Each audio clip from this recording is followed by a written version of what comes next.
Welcome to this episode on All Things LOCS, where we're exploring everything related to leadership, operation, culture, and strategy. And today I have a very special guest, Greg Finney. Thank you so much for coming on. Greg Finney is an entrepreneur. He's exited over 15 businesses. You're local here to Las Vegas. You're a performance coach. And we were actually in the back in the green room and learning a little bit about, more about you. And your story is absolutely incredible. I want to leave it up to you to share us a little bit about your background. Thanks. I appreciate it. Thanks for having me. I'm a performance coach. I moved to Vegas about a year ago. I've owned actually 17 different businesses through the years. Yeah. I've, grew up, kind of poor, had an amazing mother that raised me the best she could. She worked 3 jobs. So I had a lot of time to get into mischief when I was younger. And, Right. I made a lot of mistakes through the years and exited a few companies, and it's, all led to me being out here now, actually pursuing my dreams and what actually makes me happy. I love that. I want to actually dig in there first when it comes to like a business exits. It's like, a lot of people, they know how to sell or buy real estate. Like more people know how to do that. They do that themselves. But to start a business, run a business, grow a business, and sell a business, let alone over 17 times, that is a fraction of the population. Walk us through on some of the businesses that you did, and then also kind of that process of growing it, scaling it, and exiting. So my first business, I was real young, was a car wash, which that turned into a body shop and then a dealership. I've owned construction companies, seamless gutter companies. My two best accomplishments, I had a small chain of furniture stores. I had an exit in 2000. Rent-A-Center bought me out, largest rent-own franchise. And that got me into my journey with real estate. And my most recent one, I was in the trash industry, the waste industry. I had a large waste industry company, construction dumpsters for businesses and restaurants and homeowners and things like that. And I exited that company. And I did that. I was real happy with it, made a great living. But I didn't have any purpose with it. It was a source of income. But at the end of the day, it gave me the revenue and the exit strategy to come out here and do what I actually want to do and what I enjoy with my life. What do you think is the key to, growing and scaling? And maybe I'll keep this very simplistic. I feel like a lot of people get in business and they just say, all right, we're going to grow and scale it and sell it in 5 years. And then they haven't even maybe started, and it's like, so it's almost like, what do you say is the most important thing to get to that point? Like you have that vision. What needs to really be done to kind of drill it down to make it a reality? Rome wasn't built overnight, and you have to, it all comes to people. If you want to grow a business and you want to be successful, you're only one person. Now, maybe crypto or something else, there are businesses that one person can do it, but I can only be as big as my team. So I made sure I always empowered my team. I always gave them ownership, so to speak, in the company by giving them tasks and making them feel a part of things and really believing in people. And that's why I had a very low turnover rate. And that's the only way I was able to scale things and get to where I was, by investing in people. That's so good. What would you say is like the secret sauce? Like low turnover rate that is such a huge accomplishment for companies. What are some things that you wish more business owners knew to keep quality people and get that turnover rate really low? To get intimate with your subordinates. Like literally, like with this, not like get over here, Cindy. Have an intimate relationship with them, and the fact, like when a lot of employers, somebody would come in, get to know them. So when they come in and they're pissed off and they're in a bad mood and they're just off, you're able to see that, recognize that, instead of being like, oh, I'm the boss, screw you. You say, what's wrong today? Have a conversation with them. Treat them like a human being, just not like a source of income for you. And I always believed in them. And I would have company picnics a few times a year so I could see their children and see their families and get to know them. And you have to separate friendship from business, you do. But at the same time, you still can treat them like family. So the mentality of everybody's replaceable doesn't really apply to you. No. There was a point that it did. When I was, one of my first companies was a concrete business, and roughnecks working hard.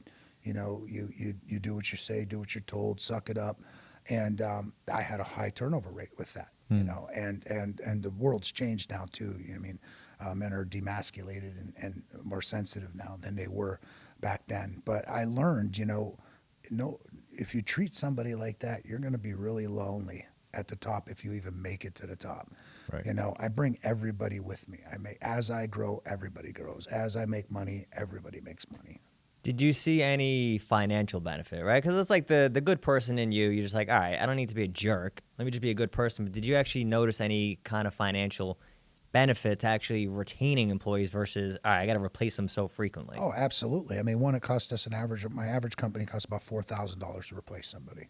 So I paid them on the higher end of the pay scale, for one. So it would make them hard to leave. But at the same time, I would reward them for days, nights. Yeah, they would work late, so they get time and a half. But I'd throw them a bonus. I'd throw them something.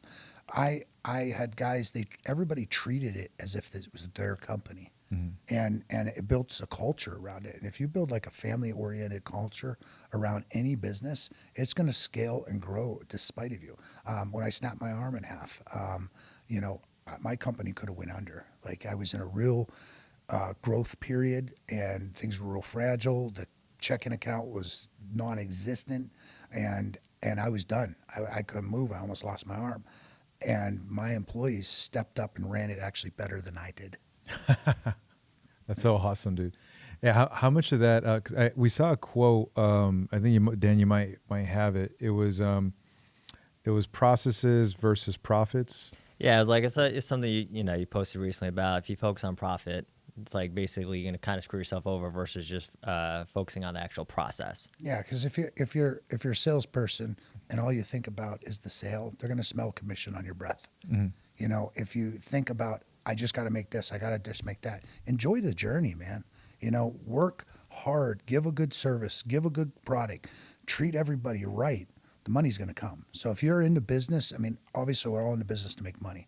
But if you're not just money driven and focused on the money, your business is going to grow exponentially.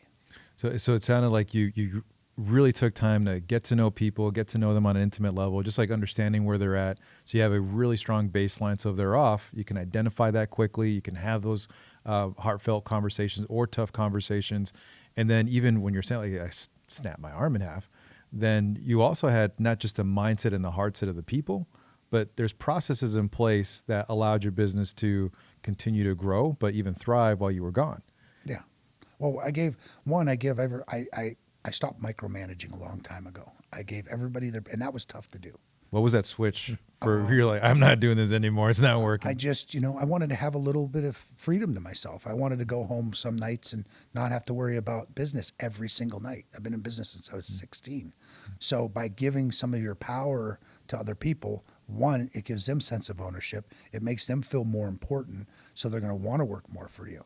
And when I did that, I actually, things ran better because I am only one person. I could only process so much myself. I can only do so much myself. So when I let other people kind of run things and their departments, they did so much better job than me trying to tell them what to do.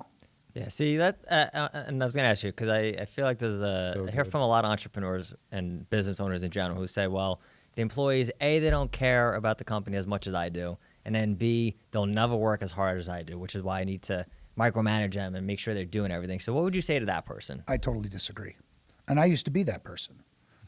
I totally disagree. But if you empower them and you give them power and feel like their efforts mean something, it's not even about the money with some of them. Just praising them for their hard work and showing appreciation for what they do, people are going to work better. You're going to have a better culture. You're going to have a better atmosphere. I literally make sure that I treat everybody as whether they're cleaning the toilets or right hand next to me a CEO.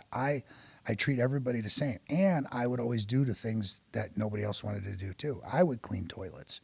I would go and do things which most bosses, hey, I'm a boss, I'm paying him to do it. You clean it. I literally would do everything that I would expect somebody else to do. At least once they would see me do it. So they know that, okay, I'm not up at the top just, playing puppeteer and you guys mean nothing to me. If somebody said they were leaving, for another job, I would do everything I could to keep them. I would talk to them. I would offer, whether it's money or I would find out what their disconnect is. Why are they leaving? Is it me? Is it the culture? What is it? Why you're leaving? And most of the times it was money.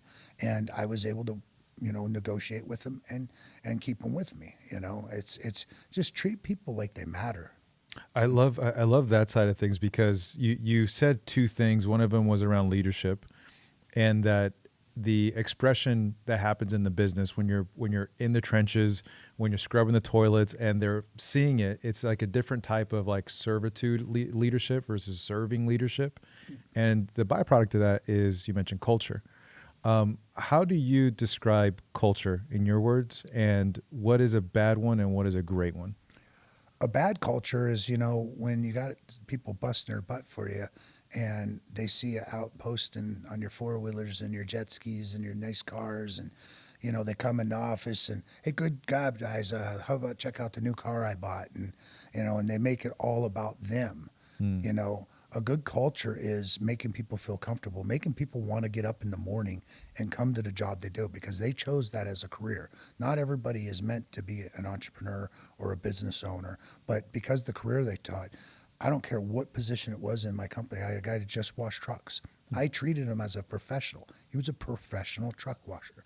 I treated every person as if they were an expert in their industry, not that they're just an employee for me.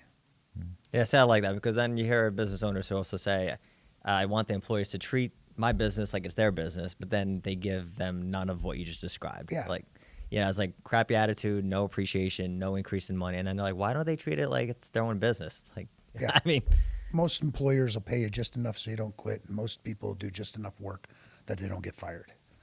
Very true. And, Yeah. and I break that with them because I talk to them and I constantly like, hey, I want to add this as we're growing. We're going to do a 401k or profit sharing, or these are visions I have. I would talk about my visions to all my employees, and I never called them employees ever. They were team members. That one little word makes a big difference between employee and team member. It might not to you or me or not notice it, but to somebody that is this is their career, they got a CDL or whatever, and this is where they're at. They're not going to excel anymore. This is what they're going to do for their life. And then you bring them into a culture base where you treat them like that is really valuable. Like it's really, because it is a professional position. Mm-hmm. It is professional what they do. And you give them that ownership and show that humility and show that appreciation. That is the key to building a culture in anything, and I would never listen. I always was up for ideas. It was never my way or the highway. So when somebody would bring an idea, a lot of employers, I went, get out of here, dumbass, or that doesn't make sense, or this, that. Somebody could come at me with the dumbest idea on earth. But the fact that they put it in their mind and they thought about it and they wanted to bring their idea to me, I'm so thankful and appreciative of that. It could be total crap. And I would tell them, though, I wouldn't say it's total crap. I would say, well, here's what I've tried before, and this is why it wouldn't work. I wouldn't just shoot it down. So you would turn it down tastefully. Yeah, I would explain to them of why we wouldn't do that way, and I would thank them, like really thank them for their input and to keep coming with their input. And when you show that appreciation, it's infectious in your culture and among your employees. so how would you say when you're trying to grow a business, like how much of that mentality is actually really relevant to scaling, opening multiple opening multiple businesses? And, would you say that it's really relevant to foster kind of that innovative, curious approach in employees? Or, we talked in the green room a little bit about the dominance that a lot of entrepreneurs have, right? Like very controlling, and we talked about the micromanaging, but how important is that for you as it relates to just growing and scaling to involve employees and having that mindset? So when I was growing one of my businesses, the waste industry business, I was actually driving my CDL, and I was actually dumping at the landfills. And as I was growing my competition, the guys would always come up to me and badmouth their employer and tell me, hey, when you're ready to grow, when you need another driver, you need another driver. And I would sit there and I'm like, man, I don't want to be the guy that everybody is talking bad behind my back looking for another job. Like it was horrifying, and it made me realize, like, just like I told you about my father before, like I'm never ever going to be that guy. I don't want people behind my back looking for better because I'm a bad person. Maybe looking to improve their life because a bigger position, more income, but not because I'm not an effective leader and I don't inspire and encourage them. So sounds like reputation is such a big thing for you. Oh, absolutely. To walk us through like with the importance of having a strong grasp on your own reputation. Oh, it's everything. I mean, when I was younger, there's people out there that probably say I'm a bad guy, because, I did some bad things when I was younger in adolescence and growing up without a father. And I realized, that I had a guy one time tell me, if you were to die today, and this is when I was starting to make my change, and you were above floating over your eulogy, what would anybody say about you? Would there be anybody show up? Would anybody more than your immediate family have anything good to say? Would anybody take the time to put it on paper and really talk about how meaning? And I didn't like the answer, because if I was truthful with myself, I was like, I don't know. I know my mom would. Mm-hmm. I really didn't know that anybody. And that changed everything for me. Is I was like, I'm not going to be that guy. If I died today, I feel well confident. This isn't arrogance, a place of arrogance. If I died today, I feel there would be a lot of people's lives that would be touched, and they would have a lot of wonderful things that I've done to impact their lives. And integrity is everything for me now. And it wasn't always. But I will never, ever sacrifice my integrity or my beliefs or treating people well or with respect to make a buck or to get ahead or to get a home field advantage on anything in life anymore. Why would you say that just has become so important for you? You're growing. You're obviously super successful, great leader amongst people. What has been like the real push for you just to not want to just give to your community within a company, but just within the community in general as a whole? Well, I've lost everything. The one thing, multiple times, the one thing that could never be taken from me is my integrity, my pride, my handshake. If I say I'm going to do something, I do it how I'm going to do it, when I'm going to do it, exactly the way I'm going to do it. And that can't be taken from me. You could take money. It's not ours anyways. It's all God's. We're just stewards of it anyways. And that is just the way I base my life now. If I can help you, I can help you. If I can't, I tell you. I don't lead people on. I don't mislead people. I don't. It's for me. They're non-negotiables in my life now. Well, one thing you said too, a little bit earlier when we were talking about being just a master giver, and then also getting taken advantage of. What's your discernment? Like, what do you tell people when they're kind of on that edge of being a great giver, but hey, you're kind of getting taken advantage of here? That is tough. I mean, it's tough. I have a hard time saying no, and that was something I had to really intentionally work on, because people take, and even though you're giving, and you're doing it because you want to, you still lose yourself in that. You still have to make sure that when you're giving and helping and doing things for people, that it's not taking away from your identity, your life, your happiness, or draining you. So I got to the point where I was doing so many things for people that it was turning into a negative effect for me, where I didn't feel depleting. Good. Yeah. I was tired. I was sacrificing family. I was sacrificing my personal health, my mental health, and I had to step back and just choose. You can't save the world, so you have to be really selective of who you give to and how you give, and whether it's time, money, or anything. You have to be very cautious. That kind of leads me to the other area of what is Greg Finney, your performance coach, and so like with your background, with what you've experienced, you mentioned, losing quite a bit of real estate back in the day, right? That was a pretty good chunk of change, wasn't it? Oh yeah, tunes of $22 million in real estate. Yeah, that's not the drop in a bucket. It's not a couple of I lost everything. I was sleeping in an attic of a police officer. His name's Joe Kress, who has been an amazing, amazing inspiration in my life and believed in me when I was just a little street thug. And I literally lived in his attic and lost everything and just started grinding again. Dude, it's like that, to have that type of significant setback, and then the mindset to absorb it, understand it, and get back in the game. I feel like not everyone recovers and gets right back in. They wallow in it. What's kind of those things if someone is going through that right now, what would you say to them to continue to fight forward? Well, I mean, at the end of the day, I had nobody to complain to. I had nobody to bail me out. I had nobody to call to me and tell me it's going to be okay. I had nobody to financially do anything. So what was the point of wasting time and energy being a victim or complaining or whining? I just get back up and start grinding, because every moment you waste on negative energy, on drowning in your own self-pity, you're wasting precious moments and days that could change your life, and you just, that's my brand, my everything is, don't wait another day. I never wait another day. I don't put off for tomorrow what I could do today in all aspects of my life. And you have such a short life here, and so many people are just worried about the end result, and they're not enjoying the journey and enjoying every day, the good, the bad.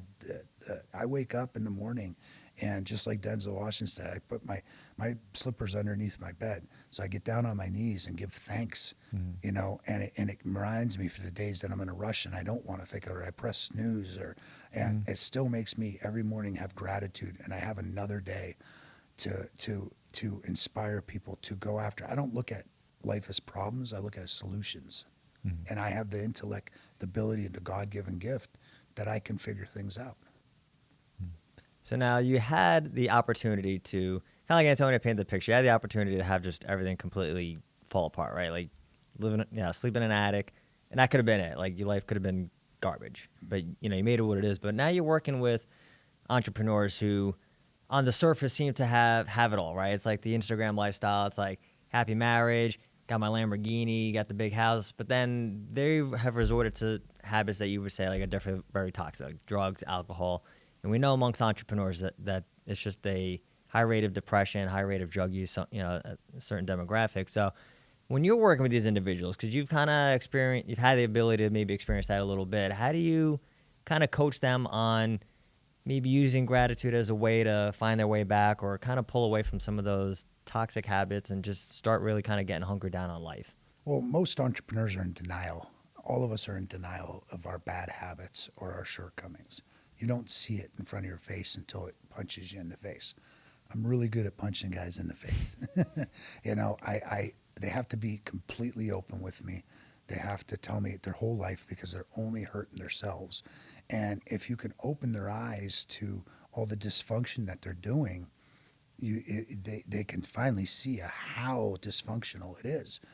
Guys think, I'm a social drinker. Really, you're a social drinker, but you're having cognac at, lunchtime. Then you're having a highball at 5 o'clock. And then you're at home. Instead of seeing your kids, you're on your computer and you're drinking some more. Well, that's not just a drink. And then that affects your decisions. That affects your energy levels. I mean, it all has a ripple effect, and it goes back to your faith and your belief in yourself. I tell people, I don't care if you believe in God, don't believe in God, or if you're on the fence. If you live by his commandments, you live by his rules, you're a better person. So, when you do something, you look at, is it serving me or not serving me? Is this bettering my life, bettering people around me?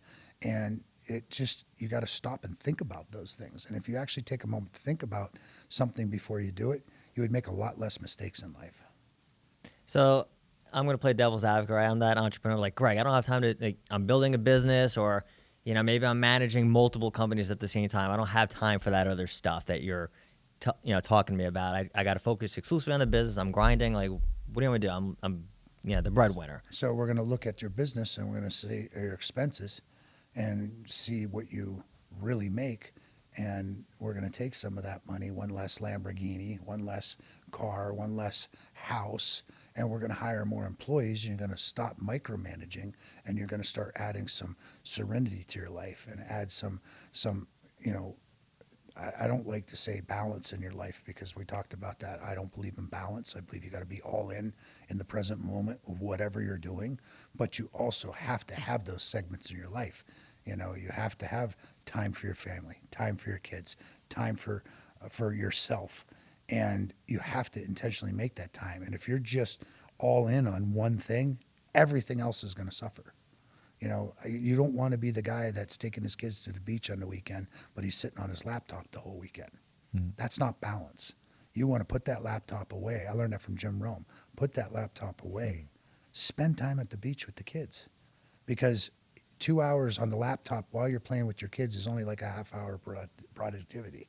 You know, spend the time with your kids. Spend the time when you're on your laptop. Spend the time when you're in the boardroom. Spend the time when you're brain searching, and focus on those things. When I'm in the gym, I'm in the gym. I'm not on the phone. I'm not talking to people. I'm not playing around.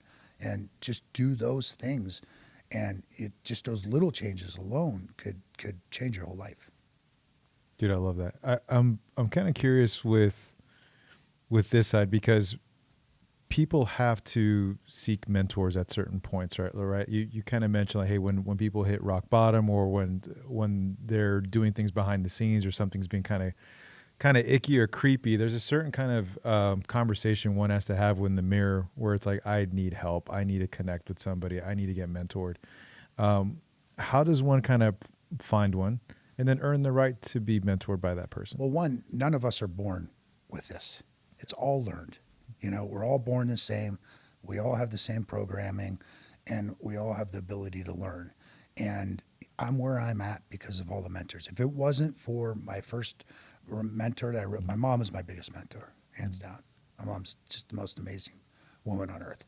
But I get a little choked up when I think about that.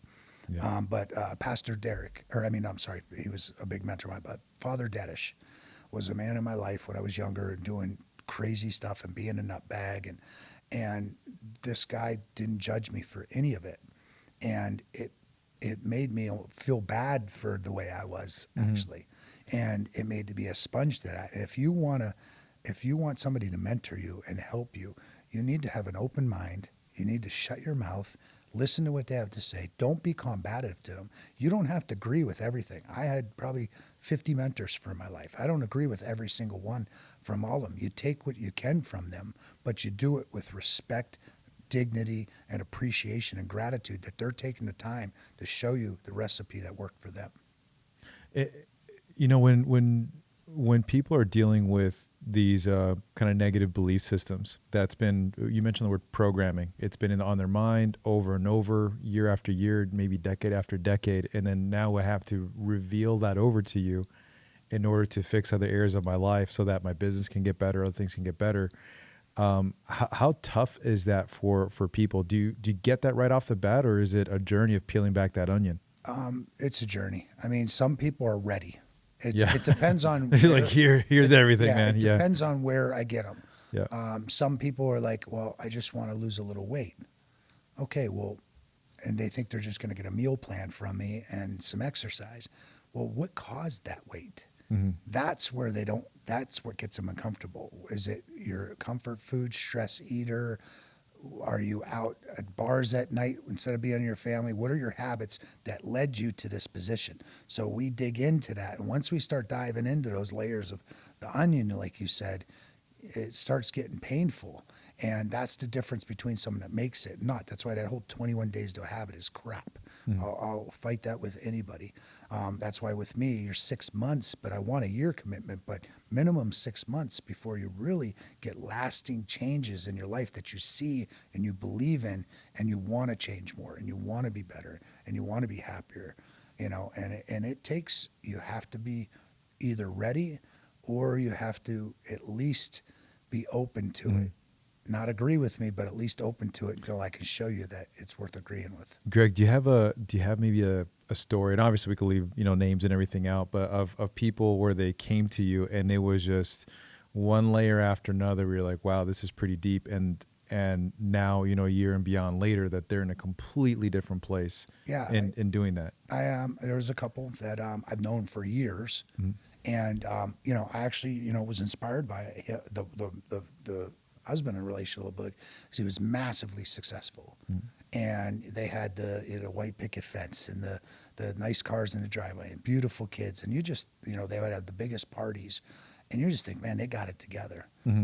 They were both cheating on each other, both knew about it, both had relationships with other people, were miserable. They hated each other, but they put on this facade because she liked the lifestyle she had. She didn't want to break up the family, and he thought he couldn't afford to get divorced. Yeah. And I'm just like, this is the craziest. This was one of the craziest situations I ever dealt with. But after really diving in and having conversations with both of them and getting them into counseling and breath work and sleep studies and some really, really intensive soul searching with each other and building that intimacy and connection back to each other, now they have the most amazing marriage.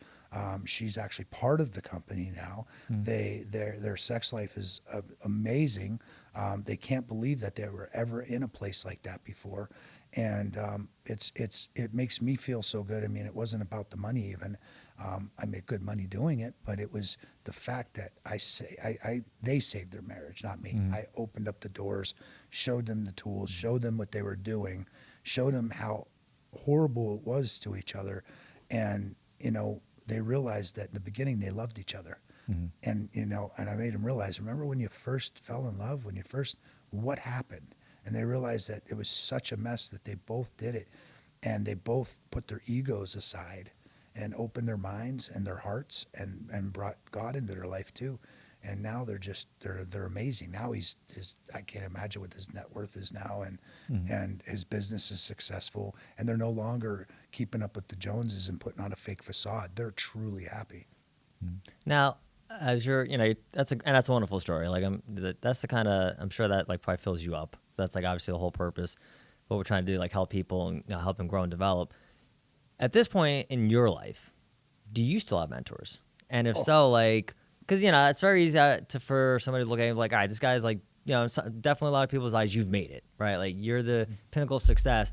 So what else could you do, or how else could you get better? Like, what would you say is the importance for mentors throughout the process, even when you've reached a good level to get to the next level? One of the funniest things, my biggest mentor right now is my granddaughter, my 5-year-old. Yeah, we were talking about that. Yeah. But Bradley has been. Bradley has the tough conversations with me when I do things that I'm slipping on, and other things I'm constantly learning from him. He inspires me. He has the tough conversations with me, sometimes a little too tough. John Merlot has had a big impact in my life, is a great friend. He's the one that got me to do my confidence in myself to do my first podcast. He's influenced me in a lot of ways. That's just to name a few, but there's a lot of people in my life that still inspire me. I have so much to learn. When I think we were talking. So again, I know we had a great conversation earlier. I just want to pull a lot of things from that conversation. So when I had my kids, it was really cool to see my parents go through this transformation of just my parents, and now they're not just my parents, but they're my kids' grandparents. And it was such a treat to see like my parents go back in time. It was triggering a lot of memories for me of what they used to do with me. And I was like, oh yeah, they used to do that. Oh, I used to do all this stuff. But they're doing it to my kid. And it was like they are seeing this circle of life happen in front of them, and it changed them. And so it's fascinating when you say it's your granddaughter. Tell us some of the lessons that you got from being a grandparent and also that little granddaughter. It's funny because as soon as my grandkids see me, I had 3 grandkids with a 4th on the way. Congrats. A boy finally. Oh, there you go. And, little savage, little barbarian coming. Yeah. Well, my kids, I grew up fighting. My mom taught me how to fight. My very first fight, I got chased home. I got beat up plenty of times. The first time I fight back, these 2 kids chased me home, and my mom locked me out of the house. And I'm literally looking at her banging on the door, and she's going, turn around, stick your hands up, stick around, fight. Yeah. Got my ass beat. But then I got inside, my mom licked my wounds, and I realized, well, this ain't bad. And I get in a fight, and then my mom's going to give me all this attention. Well, then I went to hell with the joke. I was fighting every day and got kicked out of some schools. Giving people a 3-piece special, extra yeah. crispy. Pop, pop, pop. And, now I made sure my kids were not going to be picked on or bullied. So, my kids grew up fighting and mixed martial arts and karate and wrestling. And now my granddaughter's, my 2-year-old granddaughter, as soon as she sees me, hi, pop, pop, boom. And she bops me and she hits me. And they're like, why are they always, we don't let them hit anybody, but they always beat up on you. And I'm like, well, and then my daughter's like, that's what she did. Mm-hmm. Now my daughter doesn't take anything from anybody, and my son's tough as nails. and being a grandfather, I tell my kids, you guys don't mean anything anymore. It's just my grandkids. You guys, I did my job. That's how it feels. It does. You're on your Out own. of the way. You're on your own. Grandkids. It's all about my granddaughter. My granddaughter FaceTimes me every single day. And I'm hoping they're going to move here this spring when school's out. But, she FaceTimes. Thank God for FaceTime. And she FaceTimes me every day. And it's also beautiful seeing my daughter in my granddaughter. Like I see so much of my daughter growing up in my granddaughter. So I'm like reliving it all over, but with making less mistakes on my end. What does that do for you as being an entrepreneur, being a performance coach, a podcaster, of seeing kind of that circle of life in front of you? Like you're seeing your daughter in your granddaughter and her punching you in the kneecap or whatever, like what does that teach you and how does that help you? Just to keep making sure that I hold myself to a higher standard every day, that I always, I don't accept mediocrity. I don't accept failure. I just keep pushing and trying to lead by example because my daughter is a fighter. My daughter doesn't like to ask for anything. And I want my grandkids to be raised like that. But I've made a ton of mistakes with my kids. Yeah. But I always want them to see that I'm trying and I'm grinding and I'm doing all the things that I tried to teach them, that I'm leading by example. You know what's so crazy? Like, I was, so my wife, so we got connected because my wife, Kathleen, she's basically like a golden retriever in like an Asian lady's awesome. form. I know. Yeah. Right. And, I remember I got really emotional with her. I don't know when this was, but it was like, what was like kind of the ultimate goal of fatherhood? And I was like, I just want my kids to be really proud of their dad. And once I said that, it really got to me. It really, really got to me. So I can only imagine kind of seeing that with, your daughter, the granddaughter, and also the impact that it does maybe for you in your performance coaching when you're working with other business owners that maybe they're sacrificing that family side a little bit. And I did too. And I sacrificed them. And I see the mistakes that I've made in my kids. And I try to help them with that and help them through it. My daughter, especially, she's the most amazing, tough as nails, raises a family, works, goes to school. Like she inspires me now, and I can see, unfortunately, I can see the mistakes that I made in them, but I also can see how they've taken that and bettered themselves, better than me. And it's amazing to watch and it's inspiring, My kids, like you said, you want your kids to be proud of you. There's been times that I'm like, I question that. Right. Are they proud of me? Are they, I haven't always been the best role model, and I try to make up for that. And they constantly tell me, no, it's not the case. That's not that. But you still know in our heart the things you did. And, I want to make sure that I keep inspiring them, and I'm there to help them, but also let them learn on their own. Yeah, I'm glad you brought that up because that's actually what I was going to ask you, which is we all make mistakes, right? There's no guidebook for business or life. I wish there was, right? We all wish, like, okay, just do this and everything will turn out just fine. But we all make mistakes. How have you actually not let them hold you back? A lot of people stay in the past. They have a lot of regrets, a lot of guilt, a lot of shame, whether, like I said, it's in business or life. How do you actually face that? You're not like burying it. You acknowledge it, but how do you say, all right, I'm going to just move forward and like work on getting better? Well, a little cliche, it doesn't define you, but if you got one foot in the future and one in the past, you're pissing on the present. I mean, it's all a choice. You can let those things hold you back and hinder you, or you can learn from those and say, I'm never going to do that again. We're learning lessons every single day. Every single day, we are learning new things about ourselves, about people, about how we view society, how we view life, and it's constantly changing. And I've made a ton of mistakes in the world, but something? I have one life to live.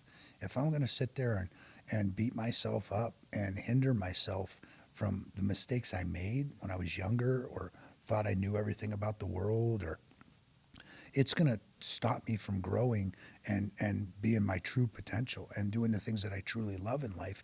It's just going to hold you back. You got to let it go, man. No matter what it is you did, you got to let it go. God will forgive you. So you got to learn to forgive yourself and move on. You don't have to forget about it. I use some of the things I did to drive me to make sure I never do that again or put myself in that situation again. So I keep it close. I don't forget about it. But I don't dwell on it or let it define my future or hinder me from taking risks or chances. Which I appreciate. So it's like you could either stay stuck in the past, like you said, and then you think about the consequences of doing it, right? Like trying to create. So many of us want to create this amazing life and an amazing future, but then they're stuck 5 years in the past or blaming somebody from 20 years ago when they can't even move forward. Now you talk about taking risk.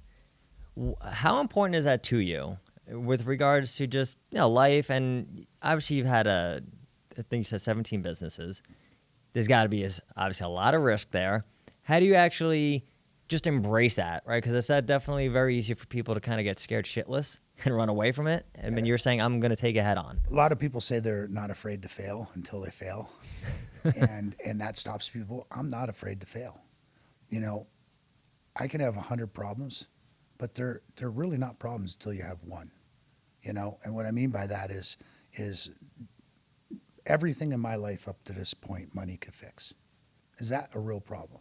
Getting a phone call that your mother took your grandkids and your daughter to breakfast and they were in a car accident and they're all gone.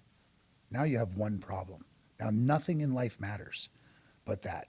And you can't fix that. You can't do anything about that. So it's you just look at problems and don't be afraid of them. So many people are crippled by their own abilities. They focus and they get in like that paralysis analysis. Yeah. They freeze up because they're afraid of failure or they're afraid to feel what they felt before. I'm okay with losing everything. I don't want to. It sucks, but I still have my health. I still have my family. I still can start over again. I can still keep going. As long as I have breath in my lungs, I can make it again. It's only people are afraid of losing money or status or respect or, stop caring about what other people think. So I was going to say, and I'll let you jump in a second. It sounds like what keeps you balanced is definitely some gratitude for sure. Oh, absolutely. And then just a belief in yourself. And to your point, it's like you do see a lot of people, and I'll be honest, like this used to be me. It's like you never start. Like you failed before you even started, right? So it's like, all right, in my head I already failed, so why should I ever start? Let me just be comfortable and not have to face that. But would you say that it's just a lack of maybe what we have and then developing that confidence in ourselves that would enable more people to kind of take that step forward? Well, if you believe you're going to fail, you failed. If you believe you're going to succeed and you truly believe you're going to succeed, you're going to. If you think you're a bad salesman, you're a good salesman because you're talking yourself out of why you're a bad salesman. Whatever you believe is your reality. So you have more conversations a day than yourself than anybody, more than God, more than your family, more than everybody. We talk to ourselves more than anybody. What is your self-talk? Is your self-talk empowering you, giving you confidence, tackling those fears, overcoming adversity, or is it holding you back and saying, don't take that step, don't do this, don't do that? I'm the opposite. My mom told me not to touch the stove. I touch the stove. I take fear on. Only thing I'm afraid of in life is bears. Hey man, we're going to Alaska right after this. We up there, dude. Yeah, I'm gonna throw you in there. I'm gonna have a big old 44 caliber with me. So, Greg, have you always had this perspective, or what happened for you to like appreciate that side of life between successes and failures and that mindset? When you have nothing, it doesn't matter when you finally have something, you lose it, because I was okay when I had nothing. So it's anything I can accomplish or gain is a step up. We come in the world with nothing and we're going to leave with nothing. All that stuff doesn't matter. You never seen a U-Haul behind a hearse. And all it is, I don't care if people think I'm a failure. I don't care if people think that, oh man, he didn't do this or he did. I would rather people see me try and fail than me just sit there and not watch. Yeah. And just watch everybody else do things. Yeah. I wrote that down a little bit earlier, was leveraging struggles into success. And it seems like with with the people that have had those hardships multiple times in their life, and when they think back, it's like, you know what? Has there been another situation in your life where it was 10 times worse? It's like, yeah. Has it been tougher or whatever? And it's like, yeah, I really did. And you were able to persevere and get through that. What makes you think you can't go through this?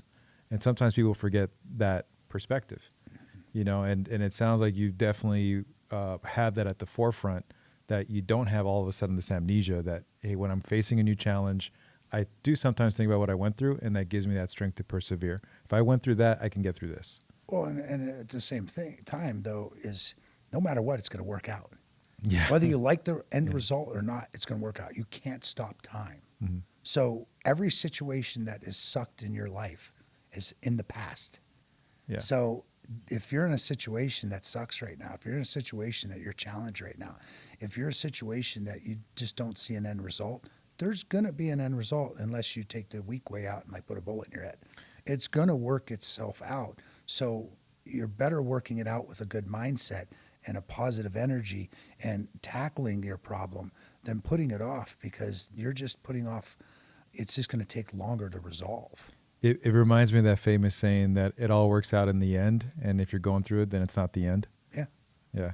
Yeah. And it's, and most people, they stop before, you know, there's that scenario that shows a guy picking for gold. And yeah, 10 feet from gold. He's Yeah, 10 feet from it. Yep, If he would have just picked a couple more times, he would have hit it, but he was tired and weary and sore and missed his family and everything else. And everything he ever wanted in life is just a couple picks away. That's what's happening. Most people out there, if you're challenged with something, if you're going through a hard time, you know, you're so close to greatness. You're so close to getting through that time. Yeah, that's actually, and that's a great point. And I've thought about, like, I actually think about that story a lot. You know, you hear some entrepreneurs who say, I've been going at this for 6, 7, 8 years. I think I was at a conference a while back, and Tyler Perry was talking, and he was talking about his origin story. It was like he put on it was almost like a play every year. And he did it for like 7 years straight, and it flopped. And he did it for the 8th year, and it hit. And I'm like, damn, man, what does that take to fail that colossal for 7 straight years and basically be broke, but still keep going? So the question to you would be like, what if, you know, if I was that person saying, I've been doing this for 7 years, it hasn't worked, what should I do? Like, keep going, change my approach? Like, what would you say to that person? Well, you don't want to keep digging for gold if there's no gold at the bottom. You know, look at what you're doing, and you might have to lateral. You might have to make a change. You might have to make a career change. But don't give up with your purpose. Don't give up driving. You might be in a business that just isn't going to work, and you got to be able to say, okay, we're going to stop this business, but you better be ready to start going after something else. Mm-hmm. So you might be 8 years, and you might be, you know, 2 picks away from it blowing up, or you might be delusional a little, and you need some people to step in and look at it and accept the fact that, okay, this didn't work, but let me focus on my attention on something that could work. That's very, very powerful. So persevere. If you're just hitting a wall, best thing to do is get other like-minded people, have mentors, and get perspective of like, no, you need to keep fighting, or hey, let's retool and find another angle to continue to win. Yeah, the first business I closed down, you know, it was devastating. I didn't want to do it, and I was like, okay, there's got to be some way. I was at a point I had no answers at all. I could have just gave up, but instead I reached out to people for help that I felt smarter to me or more educated to me that helped me in that area. And then I needed their affirmation to say, yeah, this let's put this one down. Mm-hmm. But that didn't stop my energy, my drive, my dedication, my fearlessness. That just said, okay, what's next? You know, let's go on to the next thing. I didn't stop the grind. I just stopped the direction I was going. Do you ever think you will stop? You know, because you're like you said, you're a grinder. You're definitely a hard worker. And I know some people are like, all right, dude, just chill out and like go enjoy your grandkids and like relax a little bit. Like, do you think that would ever happen, or you're gonna keep the process going? You sound like my mom, because she says that, you know, like, when's enough's enough. And that's a question a lot of us get asked, all right? I don't like the work. People think that I'm just grind. When I leave here, I'm going to the gym. You know, and then I'm going to a mixer after that. I just grind. Well, one, I mean, it makes me happy. I enjoy it. But I don't like to work. Like if I had all the money in the world, I would do just what I want to do, you know? But there's so much more that I want to do that's greater than me. So I don't know if I'll ever stop. You know, I'm finally at a point, you know, running the trash business and my other businesses, there was an end result for me. There was a point that, yeah, I want to retire. I want to kick back, enjoy my family. But now I have a whole new mission in life. So I feel like, you know, like I'm almost born again. So now I'm just as hungry as I was when I was 18 years old. Well, one of the things you said when we spoke over the phone was living life on your own terms. And what do you say to someone where they may have felt pressure to move in a certain career, do a certain thing, and they know they're not living life on their terms? You know, there's something else there. And the power of like just eliminating that and going after the thing that actually resonates with you. Yeah, if your family's doctors and you don't want to be a doctor, I want to be a poet. yeah, Greg. do what makes you happy. I mean, obviously you got to make a living doing it. You got to pay the bills. You don't want to do something so ludicrous that doesn't even make sense and that you're delusional. But you got to do what you want in life on your terms. It's even my coaching. You know, I could give you chicken and broccoli all day long and macros and have you exercise. Well, why aren't you doing it now? Because you hate it. I'm going to help you develop skill set, the knowledge, the eating habits and everything based on food you like, things you like to do. So you make little changes on your terms, not on my terms. And that's how I think the true key to success and doing anything.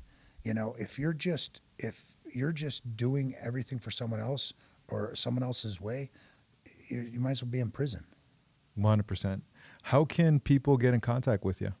Best way to reach me is through my Instagram, Greg Finney, FPA for Finney Performance Academy. And I just DM me and I get back to you right away. I'll get you on my schedule and see what we can do to help you. I do a free consult so we can sit down. I say it's a 15-minute, it usually turns into 2 hours. Right. And, you know, because I'm pretty immersive and I love hearing people's story. I love talking to people. It's not all about the money with me. I feel that through everything I've been through in my life that I can help a lot of people, you know, get their life back on their terms. And the sooner you could do that, the sooner you can enjoy life, because I'm 51 years old. I remember when I was 18, like it was yesterday. Before you know it, I'm going to be hopefully 85, 90, 100 years old. And I'll be like, oh my God, I remember this conversation when I was 51. You know, so don't wait another day, man. You know, if you want something in life, you want to make changes in your life, start today. Don't start on the new year. Don't start on a Monday. Don't start right now. That's what I tell everybody. I love that. What I do. I love that. Love the approach. And then before we go, podcast? Podcast is Don't Wait Another Day. Going to be launching that in about 2 weeks. And it'll be on Spotify and Apple and on YouTube. All right. Can't wait to check that out. Yeah, thank you, guys. Greg, pleasure, man. Yeah, That was awesome. Pleasure.